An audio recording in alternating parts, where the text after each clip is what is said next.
Risala ya Mtume sallallahu alaihi wasallam kwa wafalme ikiwemo Herakli ilikuwa ni ushahidi wa kihistoria ya kwamba hii da'wa ya Kiislamu ni da'wa ya kiulimwengu na ina mahusiano ya karibu na kuhusu mambo ya utawala na siasa na mahusiano ya kimataifa. Si da'wa ya kikuhani iliyofungwa katika pembe 4 za nyumba za ibada.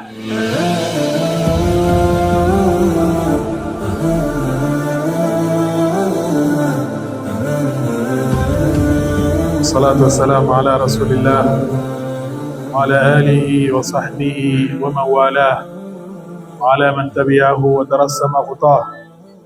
جعل العقيدة الإسلامية أساسا لفكرته والأحكام الشرعية مقياس لأعماله ومصدرا لأحكامه. أما بعد، inshallah tuendelea na darasa yetu, na kwa tumeanza barua za Mtume sallallahu alayhi wasallam kwa wafalme na kwa watawala, na leo tuendelea na barua ya Mtume sallallahu alayhi wasallam kwa Kaisar Maliki Rum. Jina lake kamili ni Flavius Heraclius Augustus, ambaye aliyehukumu toka mwaka wa 610 mpaka mwaka wa 641. Ilikuwa ni empire katika Imperator Byzanta, ambao makao makuu ilikuwa ni Constantinople au Constantinia, ambao baadaye ilijulikana kwa jina la Istanbul. Kwa sasa tunajua Istanbul, lakini ilikuwa inaitwa Islambul, iliyofathiwa na kijana mwenye umri wa miaka 20 Muhammad al-Fatih.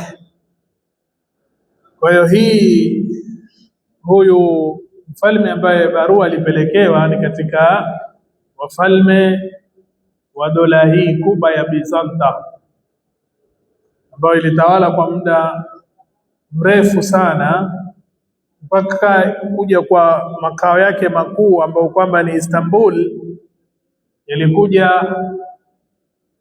yakachukuliwa na Muhammad al-Fatih. Akawa ni kiongozi bora na jeshi lake ni jeshi bora.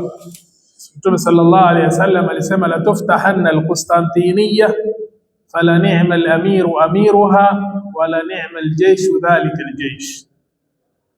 Mji wa Constantinople ambao sasa unajulikana kama Istanbul, lakini kabla ya hapo ulikuwa ukiitwa Islambul, yani mji wa Kiislamu. Mtume alibashiria kwamba utakuja kufatihiwa na atakayefungua ni amiri bora, na jeshi litakaofungua mji huu ndio jeshi bora. Wengi katika masahaba walijaribu sana, mpaka kina Abu Ayyub al-Ansari akazikwa katika Aswar al-Qustantiniya, na mwishowe akaja akafungua Muhammad al-Fatih. Kwa hiyo huyu mfalme ambaye ni mkuu wa Warumi, Kaisar Maliki Rum, Mtume alimwandikia barua, bismillahir rahmanir rahim, min Muhammadin Abdillah wa rasulihi ila Herakla adhimir Rum. Heraklis. Bismillahir rahmanir rahim, kutoka kwa Muhammad mja wa Mwenyezi Mungu kwenda kwa Herakli mkuu wa Warum. Salamun ala man ittaba al-huda, amani kwa mwenye kufuata uongofu. Aslim taslam, silimu utasalimika. Utasalimika ufalme wako na utasalimika na moto wa jahannam kesho akhira.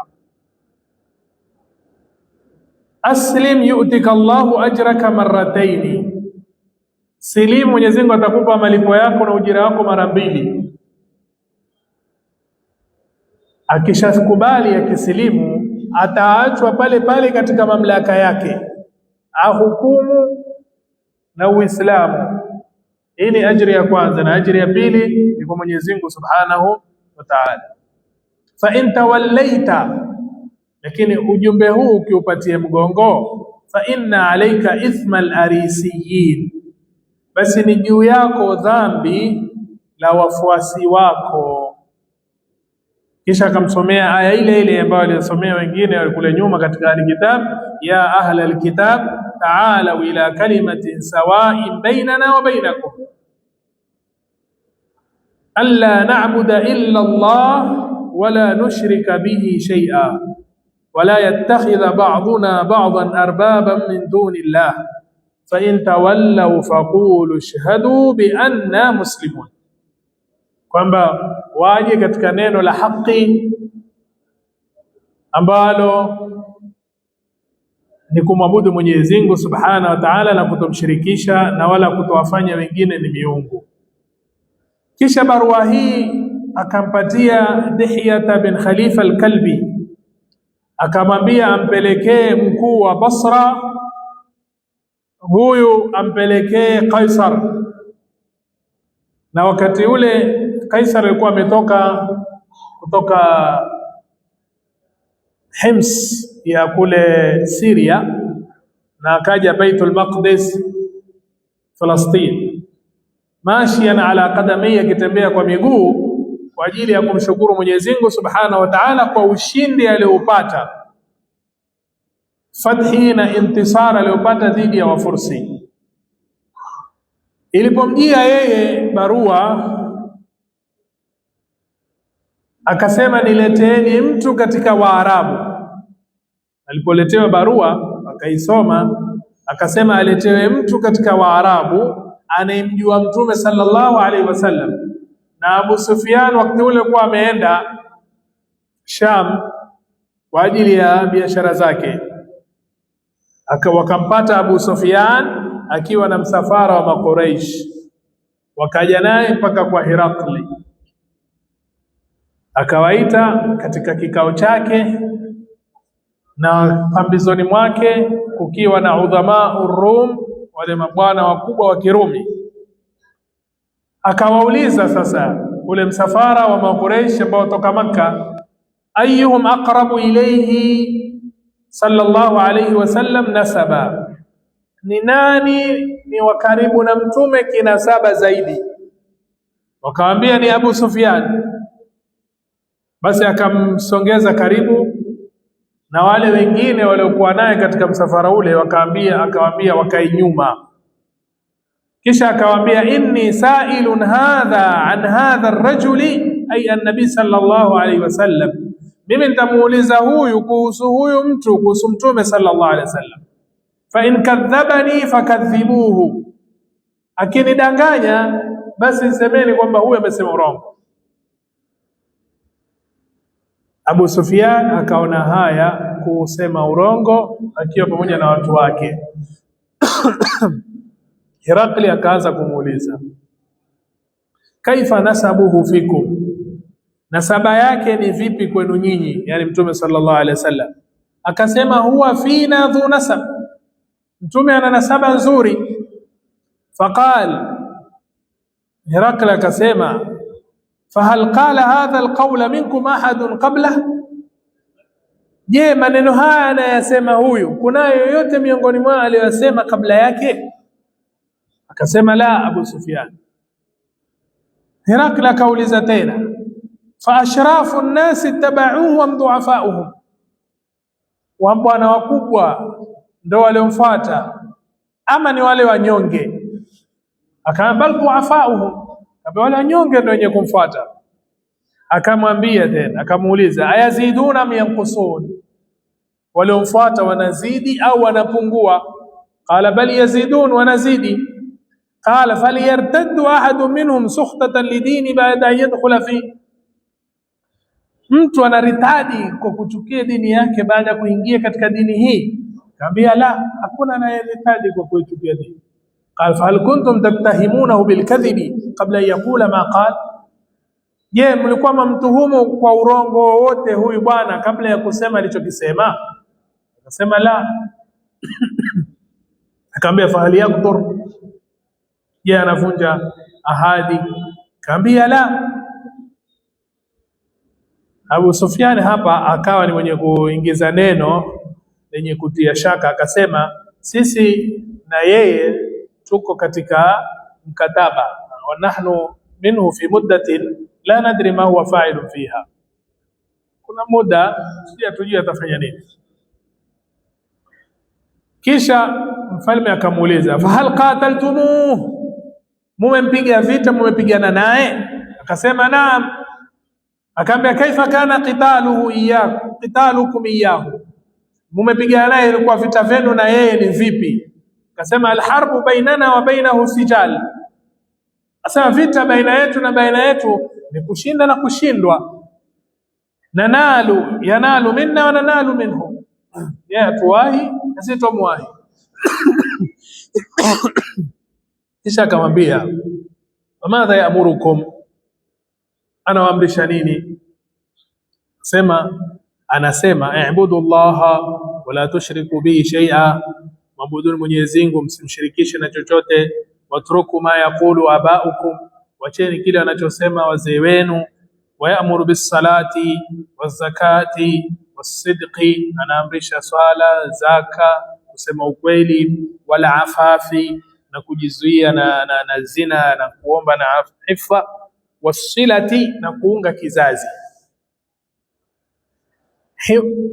Hirakli akawa ni mwenye kusema muallikan ala hadha alhiwar. Sasa anatoa taaliki yake yeye kwa mazungumzo haya, asema dhakarta annahu fikum dhu nasab, umetaja kwamba huyu bwana ana nasaba nzuri kwenu. Wakadhalika rusulu, hivyo ndivyo walivyo mitume. Tubaathu fi nasabi qaumiha, wanatumwa katika nasaba nzuri ya watu wao. Mitume wanatumwa kwa mtu ambaye ana nasaba nzuri yenye kujulikana, mwenye sharaf na mwenye nafasi na cheo. Si kwa watu ambao kwamba ni majhuli al-asli, hajulikani asili yao, au si watu ambao kwamba ni wenye kutambulika na watu kuweza kuwafuata. Kwa hivyo Mtume sallallahu alaihi wasallam ametoka katika asili njema na nasaba njema kutoka kwa Hashim mpaka kuja kwa babake na babu yake Abdul Muttalib, ambaye alikuwa ni kiongozi wa Makuraish na mfano wake. Kisha akamwambia wadhakarta annahu lam yaqul ahadu minkum hadha alqawla qabla, umesema hakuna aliyesema neno hili kabla yake kwenu. Falau kana kadhalika, ingekuwa kuna mtu kabla yake alikuwa amesema, la qultu rajulun ya'tamma biqawlin qila qablahu, ningesema huyu aiga maneno ya mwingine aliyesema, lakini hakuna aliyosema maneno haya. Wadhakarta annahu lam yakun min abaihi min malik, ukataja kwamba katika wazee wake hakukuwa na mfalme. Mfalme asema qultu falau kana min abaihi min malik, lao ingekuwa wazazi wake kuna mfalme. Qultu rajulun yatlubu mulka abi, ningesema ni mtu anatafuta ufalme wa babake, lakini hakuna katika kizazi chao ambaye kwamba alikuwa ni mfalme. Wadhakarta annakum lam takunu tattahimunahu bilkadhibi, ukataja ya kwamba nyinyi hamkuwa ni wenye kumtuhumu kwamba huyu ni mwenye kusema urongo. Nikajua faaraftu annahu lam yakun liyadhara alkadhiba ala an-nas wa yakdhiba ala Allah, haizi akaacha kusema urongo kwa watu, asiseme urongo kisha aseme urongo kwa Mwenyezi Mungu Subhanahu wa Ta'ala. Kisha ukataja anna duafa an-nas ittaba'uhu, watu wanyonge ndio wamemfuata. Wa hum atba'u rusuli, hao ndio wafuasi wa mitume. Mitume wafuasi wao ni watu wanyonge. Wadhakarta annahum yazidun, ukataja kwamba wanazidi. Wakadhalika amru al-imani hatta yatimma, hivyo ndivyo jambo la imani mpaka litimie. hawapungui, wanazidi. Wa dhakarta annahu la yartaddu minhum ahad, ukataja kwamba hakuna anayeritadi. Wakadhalika al-iman hina tukhalitu bashashata al-qulub hivyo ndivyo ilivyo imani inapotangamana na bashasha ya nyoyo, furaha yake na sururi yake. Kisha ukataja ya kwamba la yaghdur, havunji ahadi. Wakadhalika ar-rusulu la yaghdurun, mitume havunji ahadi.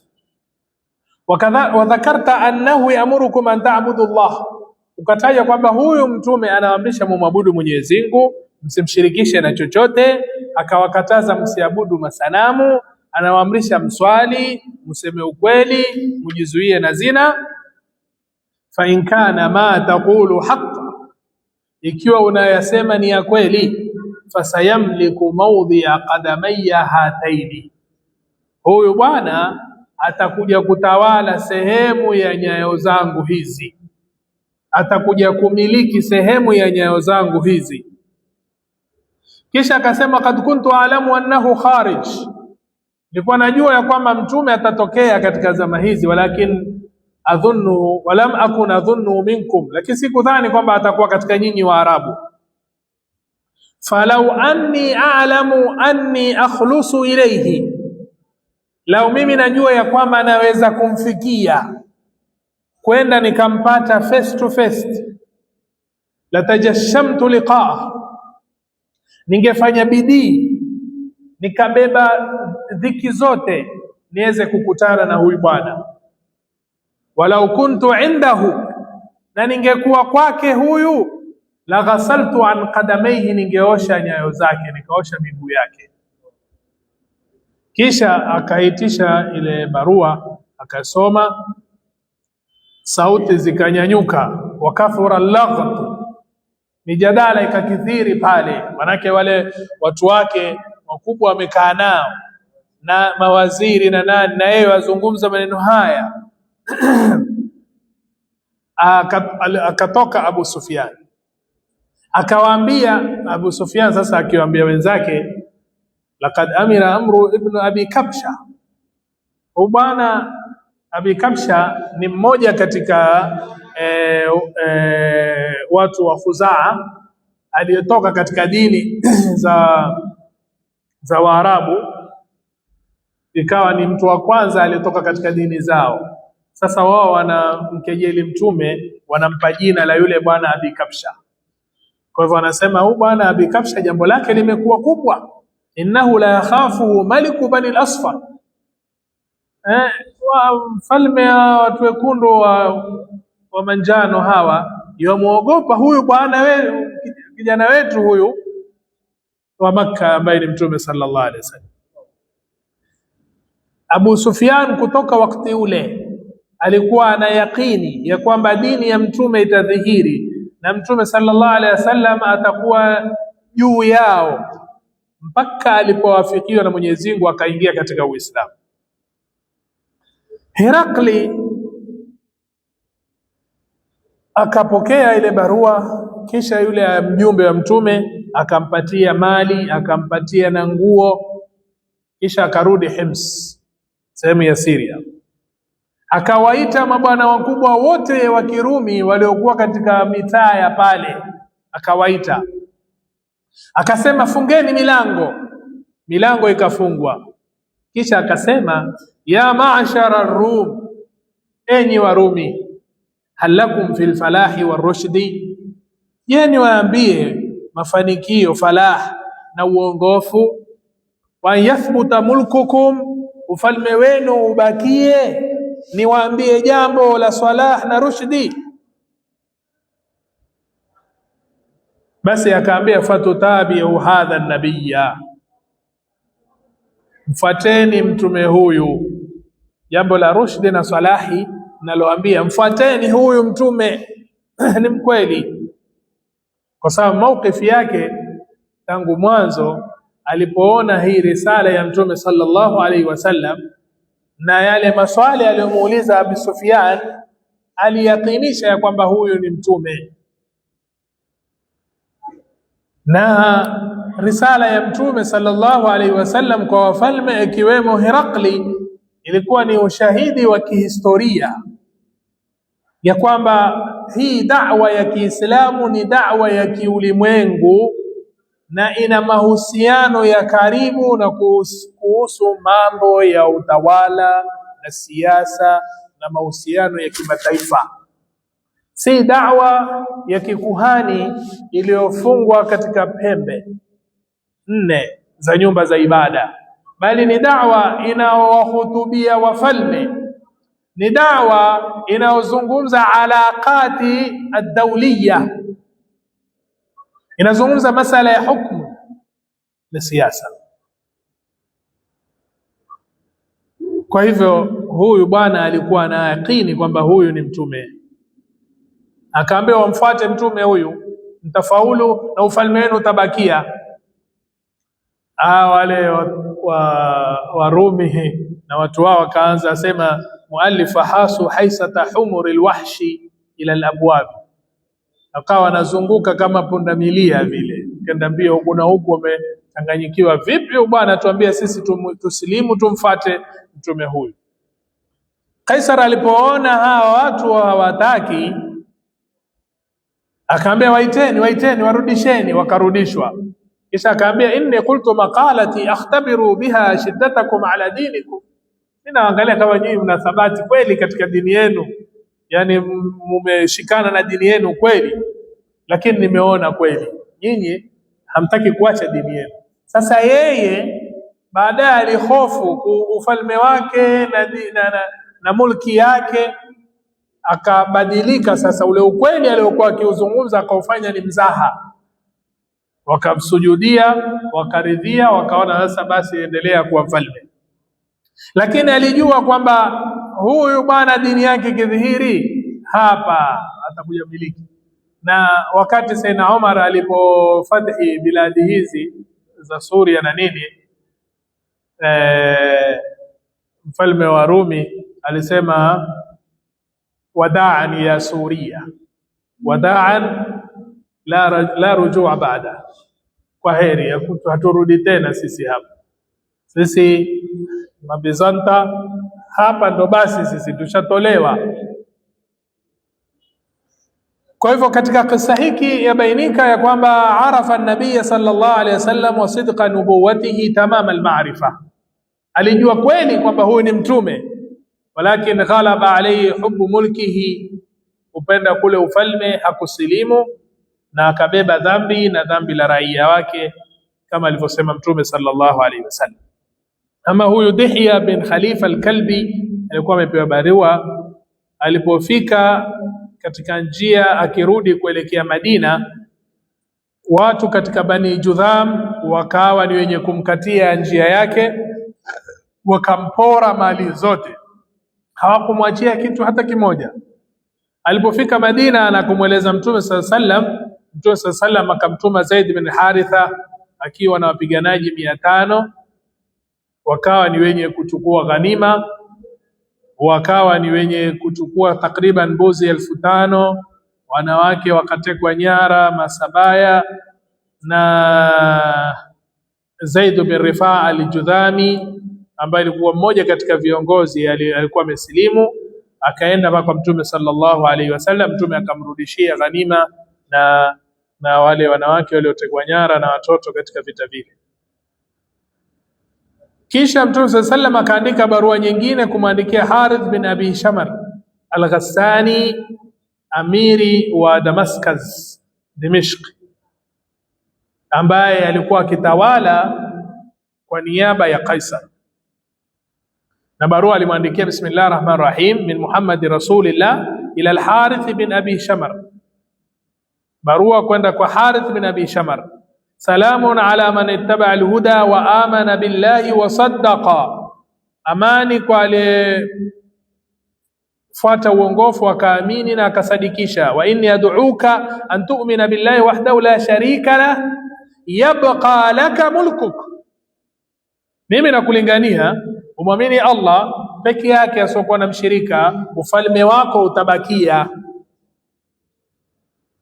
kisha akampatia Shujaa bin Wahb al-Asadi ambaye ni katika Asadi ya Khuzaima ibn Khuzaima.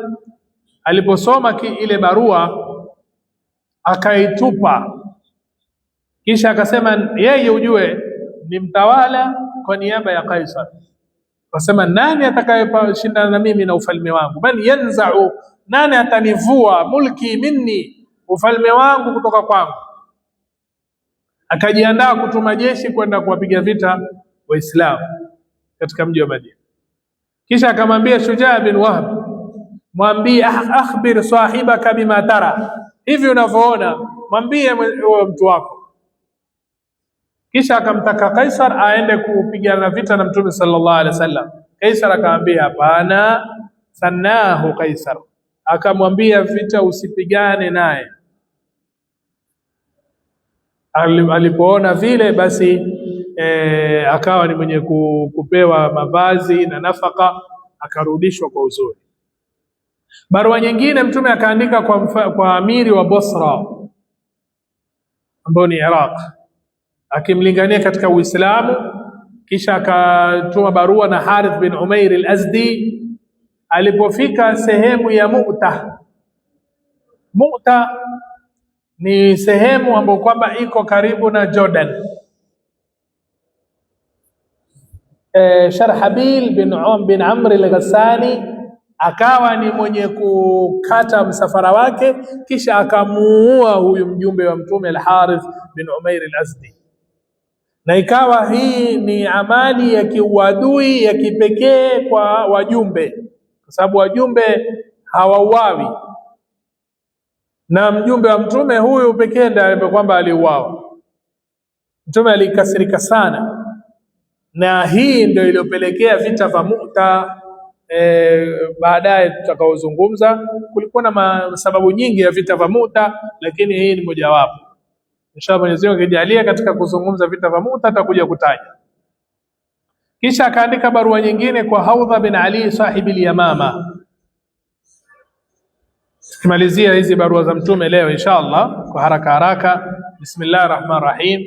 Bi Muhammad Rasulillah, kwenda kwa Haudha bin Ali, amani kwa mwenye kufuata uongofu. Wa alam anna dini sayadhhar, jua kwamba dini yangu itadhihiri. Kudhihiri kwa dini vipi? Dini kudhihiri vipi? Kwa sababu kama ni kutuma Waislamu waende waishi katika biladi kama zile, haimaanishi kudhihiri. Kudhihiri ni kwamba Mtume sallallahu alaihi wasallam hukumu, na ndio Mwenyezi Mungu Subhanahu wa Ta'ala amebainisha, walladhi arsala rasulahu bilhuda wa dini alhaq liyudhhirahu ala ad-din kulli, ili dini dhihiri juu ya dini. Kudhihiri dini juu ya dini zingine ni hukumu, ni kuhukumu. Na Mtume sallallahu alaihi wasallam alihukumu kweli maeneo haya. Ikiwa hakuhukumu yeye katika wakati wake, maswahaba walihukumu baada yake na wakaendeleza kazi ile ambayo Mtume sallallahu alaihi wasallam aliacha. Kwa hivyo akamwambia anna dini sayadhhar ila muntaha al-khuffi wal-hafir. Al-khuffi ni sehemu katika unyao wa ngamia, na hafir ni unyao wa farasi. Kwa hiyo sehemu ambao watafika farasi na ngamia, basi utawala wangu utafika huko. Fa aslim taslam, silimu usalimike. Waj'alu laka ma tahta yadaika, kile ambacho kiko chini yako ule ufalme mimi nitakupa wewe ndio utatawala kwa niaba yangu, sio kwa niaba ya Kaisar wala kwa nani na nani. Wewe utatawala kwa niaba yangu mimi Muhammad sallallahu alaihi wasallam. Barua akampatia Sulaid bin Amr al-Amiri, huyo akamkirimu na akamvalisha mavazi mazuri na sij hajar, na kisha katika jawabu akaandika ma ahsana ma tad'u ilayhi wa ajmala, ni uzuri woje ulioje wa kile unachokilingania. Wa ana sha'iru qaumi wa khatibuhum, mimi ni mshairi wa watu wangu na ni mzungumzaji wao hodari. Wal arabu tahabuni, Waarabu wananiogopa. Faj'al li ba'd al-amri attabi'ka, basi baadhi ya mambo yako hayo na mambo ya mtume ni utume, nijalie na mimi, kama vile Banu Amir bin Sa'sa walivyomwambia mtume alipokuwa akiomba nusra, nitakufuata. Mtume ilipomfikia habari akasema, law sa'alani qit'atan min al-ardi ma fa'altu, law ataniomba kipande cha ardhi nisingefanya. Baada ma fi yadayhi, amedhihiri kile kilicho mikononi mwake, yani amedhihirisha yani lano analolitaka yeye, hata si dini ya Mwenyezi Mungu Subhanahu wa Ta'ala, anachokitaka yeye ni mamlaka na nini.